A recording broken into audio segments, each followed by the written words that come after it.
ये जो बुक है ना, ये थोड़ा ज़्यादा सही हमको लगता है। ये बुक है आपका दे बुक कंसर्न का है, निमाई बागची।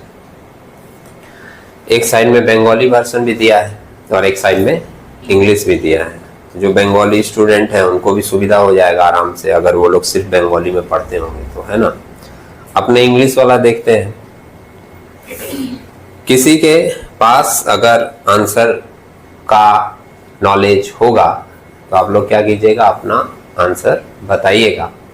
कुछ करेक्शन होगा तो मैं एक्सप्लेन करूंगा, ठीक है। फर्स्ट क्वेश्चन पूछ रहा है, the present Indian partnership act was passed 1930 in 2013।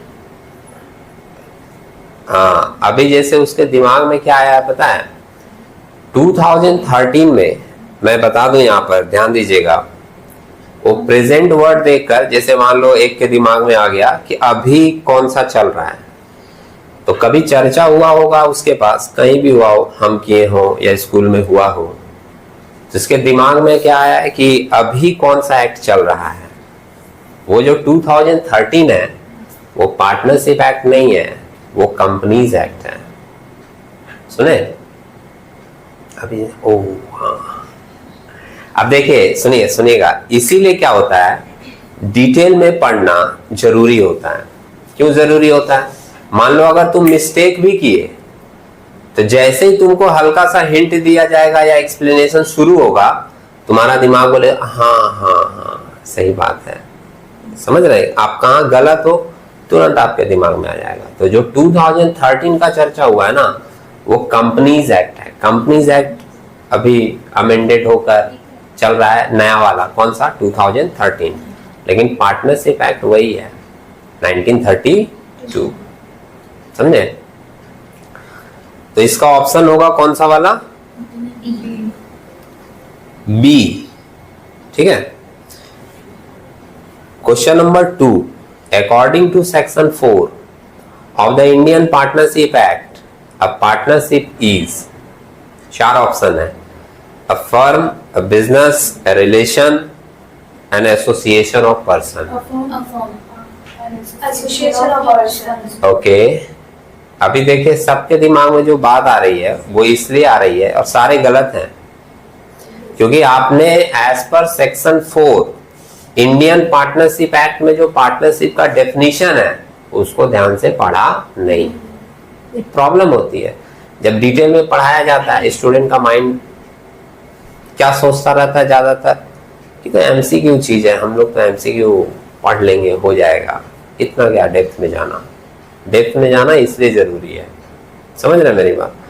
Partnership act में सेक्शन 4 वाला डेफिनेशन अगर पढ़े होते तो वो डेफिनेशन क्या बोलता है, a partnership is a relation, first line है, a partnership is a relation between 2 और मोर पर्सन, है ना, who agreed to share the profit of a business which is carried on by all or any one of them acting for all। तो उसका first जहां से line शुरू होता है वही क्या है, a partnership is a relation. समझ रहे हैं? अब आप देखिए वर्ड, इसमें 4 ऑप्शन है तुम्हारे पास, और वो पूछा भी क्या है कि सेक्शन 4 में क्या डेफिनेशन दिया है, उसके हिसाब से ए पार्टनरशिप इज ए रिलेशन। समझ रहे हैं? ऑप्शन कौन सा होगा, ऑप्शन सी। थर्ड वाला देखो, the person who enter into a partnership agreement are collectively called, क्या बोला जाता है उन लोगों को? हाँ बोलो, गलत आंसर भी बोल सकते हो। जो ऊपर बोले थे ना कुछ लोग, अफर्म। अगर सारे पार्टनर लोग मिलकर बिजनेस चलाते हैं तो उनको कलेक्टिवली नाम दिया जाता है फर्म। समझे? नेक्स्ट क्वेश्चन है number 4, the minimum number of member of a partnership is, ये तो सभी लोग जानते हैं। अच्छा ठीक है, अभी जितना बोले हैं सब लोग, अब अगले क्वेश्चन में देखिए ठहराव आ जाएगा। The maximum number of member of a partnership, 20। Okay, अब देखो इसमें तो 20 दिया है, 20 ही होगा, लेकिन आप लोग एक बात इसके ऊपर सुन लीजिएगा और समझ लीजिएगा, खाली आंसर करेक्ट होने से पूरी बात खत्म नहीं हो जाती। सुने, ये इसमें एक नंबर 100 भी दिया है और एक नंबर 200 है, समझ रहे हो। बीच में रूल आया एक, उसके हिसाब से ये डिसाइड किया गया कि maximum number of partnership business में, मैक्सिमम नंबर ऑफ मेंबर 100 होंगे। सुने, 100 होंगे। लेकिन बाद में सेंट्रल गवर्नमेंट उस रूल में और थोड़ा सा चेंजेस करके एक नया रूल डाल के, रूल 10 है शायद, वो नया रूल डालकर उसको थोड़ा सा चेंज कर दिया और उस 100 को कर दिया 50। समझ रहे हो मेरी बात? मतलब जो हम लोग 20 सुन के रखे हैं ना कि मिनिमम नंबर 2 और मैक्सिमम नंबर 20, और भी पढ़े होंगे कुछ लोग कि मैक्सिमम नंबर 20 है और in case of banking business 10 पढ़े हैं।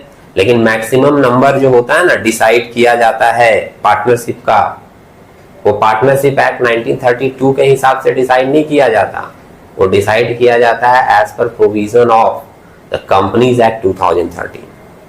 कंपनीज एक्ट 2013 के हिसाब से पार्टनरशिप का मैक्सिमम नंबर ऑफ मेंबर किया गया था 100, लेकिन अब 100 भी नहीं है, उसमें सेंट्रल गवर्नमेंट ने रूल 10 डाल के उसको कर दिया कितना, 50।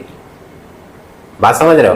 तो अभी चूंकि अगर इसमें 50 होता तो मैं क्या बोलता कि हमारा आंसर कितना होगा, 50।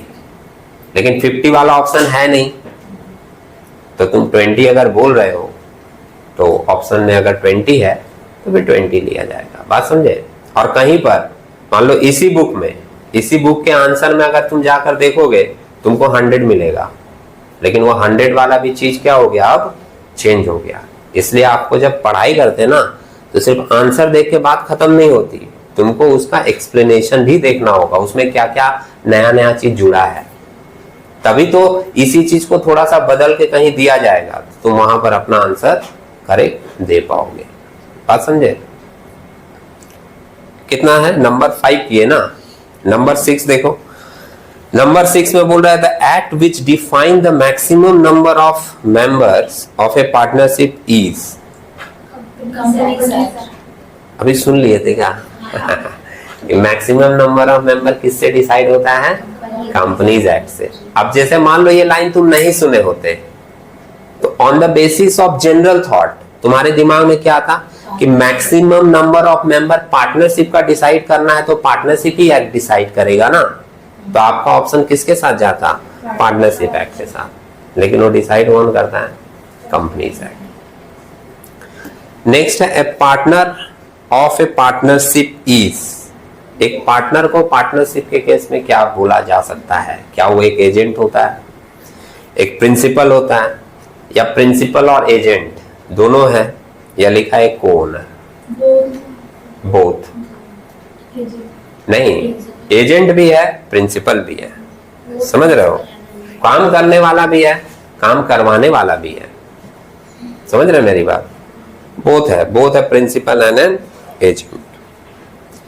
नेक्स्ट क्वेश्चन बोला है the partners who contribute adequate capital and participate in the management of a firm business is called active partner.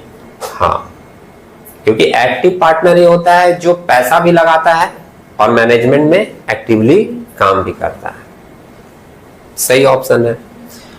Next बोल रहा है the partner who does not contribute capital but manage the firm business on behalf of all the partners is called working partner। मतलब जानते थे या ऐसे ही guess किए थे?